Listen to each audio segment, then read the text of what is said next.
மத்திய பிரதேச மாநிலம் ஜபல்பூர் நகரில் சினிமாவையே மிஞ்சும் வினோதமான திருட்டு சம்பவம் ஒன்று நடந்துள்ளது.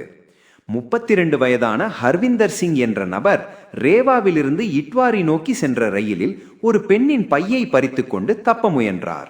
அவரை ரயில்வே பாதுகாப்பு படையினர் துரத்தி வந்தபோது அருகிலிருந்த பாசி நிறைந்த குளத்திற்குள் குதித்து ஒளிந்தார்.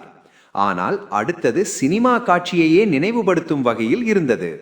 காவல்துறையிடம் சிக்காமல் இருக்க அவர் தாமரை தண்டை ஒரு குழாய் போல பயன்படுத்தி குளத்திற்குள் நீருக்கடியில் சுமார் 5 மணி நேரம் சுவாசித்து மறைந்திருந்தார்.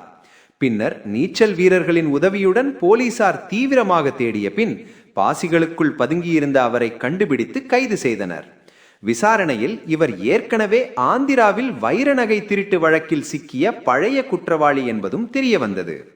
தாமரை தண்டு மூலம் சுவாசித்து காவல்துறையை ஏமாற்ற முயன்ற இந்த திருடன் தற்போது சமூக வலைதளங்களில் வைரலாகி ரியல் லைஃப் சினிமா என பேசப்பட்டு வருகிறது.